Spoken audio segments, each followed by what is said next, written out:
Hello বন্ধুরা, নমস্কার। আজকে নতুন এক ভিডিওর সাথে বুনিয়াদপুর টু অমরনাথ, জয় বাবা বরফানি। সো ভিডিওয় প্রথম থাকছে যে আমরা কি করে কলকাতা থেকে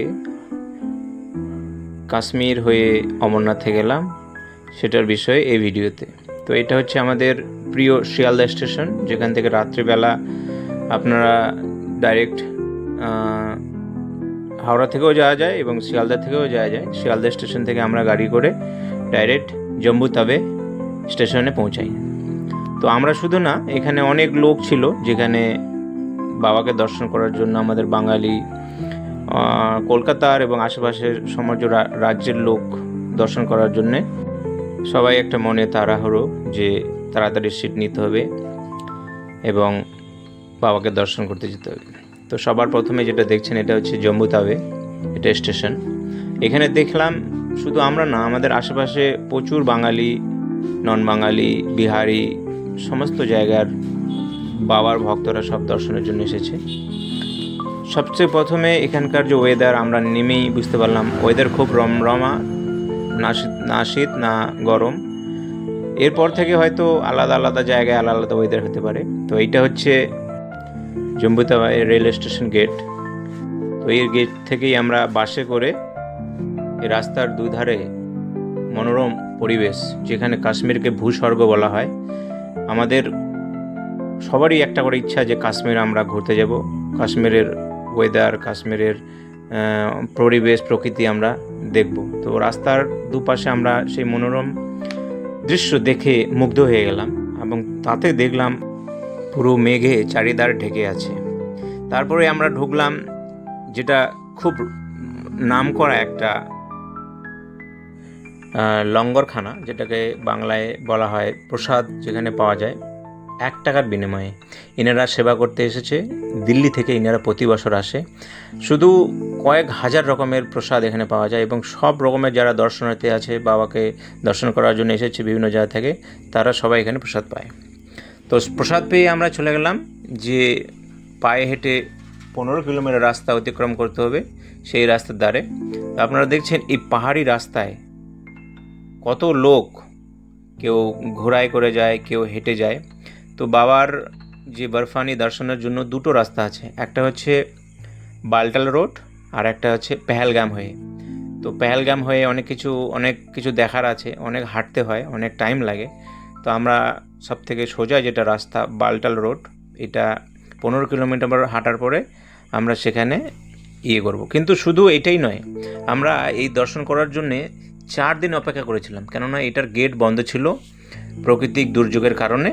4 দিন পরে আমরা টিকিট পেয়েছি এটাকে বাবাকে দর্শন করার জন্য। তো এই দৃশ্য আমি জাস্ট একটা স্মরণ রাখার জন্য, মনে রাখার জন্য এই ভিডিও। তো আপনারা যেখান থেকে দেখছেন সাবস্ক্রাইব করবেন চ্যানেলটাকে, আর ভিডিওটাকে যদি ভালো লাগে তা একটা লাইক, শেয়ার, কমেন্ট নিশ্চয়ই করবেন। তো রাস্তায় চলতে চলতে এই ভিডিও করা, অনেক হয়তো হাত কাঁপছে। আপনারা দেখছেন বাবা অমরনাথ যাত্রার রাস্তায় কত দর্শনার্থী যাওয়ার জন্য কিভাবে পায়ে হেঁটে চলছে। তো আমরাও তার সঙ্গে সঙ্গে পায়ে হেঁটে চলছি বাবাকে দর্শনের জন্য। কিন্তু একটা উপলব্ধি হয়ে, এই জীবনে অনেক কিছু দেখার আছে আমাদের। আর আমাদের ভারতবর্ষে 4 ধাম যেমন আছে, 4 ধাম এক একটা করে আমরা কমপ্লিট করব। তো এটা একটা ছোট্ট ভিডিও। সব রকমের লোক আপনারা এখানে পাবেন, সব দেশের লোক পাবেন, সব আমাদের রাজ্যের, বিভিন্ন রাজ্যের যে ভারতবর্ষের। আর এটাকে পরিক্রমা করার জন্য সবাই উৎসাহ হয়ে থাকে।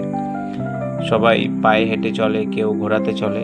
তো সেক্ষেত্রে এটাতে আমরা অনেক কষ্ট হতে পারে, কিন্তু সেখানে প্রাকৃতিক দৃশ্য, লোকেদের সঙ্গে কথা বলে সবাই খুব আনন্দে এর পরিক্রমা করছে। জয় বাবা ভোলেনাথ।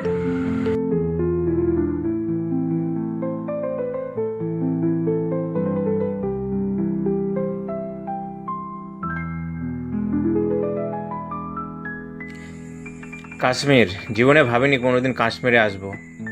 আর এই শুধু লোকেদের মুখে শুনতাম যে কাশ্মীরে বরফ হয় আর কাশ্মীরের পাহাড়, মানে খুবই একটা ইচ্ছে ছিল অমরনাথ দর্শনে।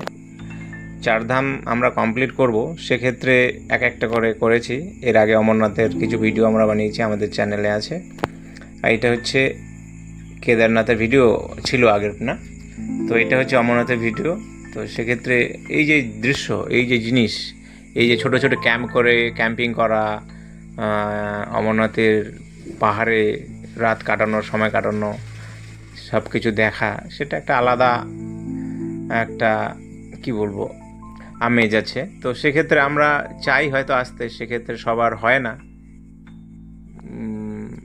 অনেক দিন আমাদের অপেক্ষা করার পরে এই সুযোগ হয়েছে বাবা ভোলেনাথের আশীর্বাদে। তো আপনারা দেখুন আর উপভোগ করুন। আর আপনারা যদি হাতে সময় থাকে তাহলে আপনারা নিশ্চয়ই অমরনাথ দর্শনে আসবেন। আসার আগে আপনারা নিশ্চয়ই রেজিস্ট্রেশন করে আসবেন, তাতে আপনাদের সুবিধা হবে। নাহলে এখানে এসে এখানে ওই ক্যাম্পে আপনাকে অপেক্ষা করতে হবে। আপনাদের টিকিট হবে, রেজিস্ট্রেশন হবে, সব কিছু করবেন, তারপরে আপনার এন্ট্রি হবে। তো এখানে দর্শনে আসার জন্য আগে হেলথ চেক আপ, রেজিস্ট্রেশন সব কিছু কমপ্লিট করে আগে আসবেন, নাহলে এখানে প্রবলেম। তো অনেক পথ চলা কষ্টে বাবার সেই গুফা, বাবা বরফানির যে গুফা মুখ্য দ্বার, সেটার দর্শন হলো। এখানে অসংখ্য লোক সে লাইনে আছে, এখানে চেকিং করে পুরো আপনাদের এন্ট্রি হবে। হর হর মহাদেব, ওম নমঃ শিবায়, জয় বাবা বরফানি।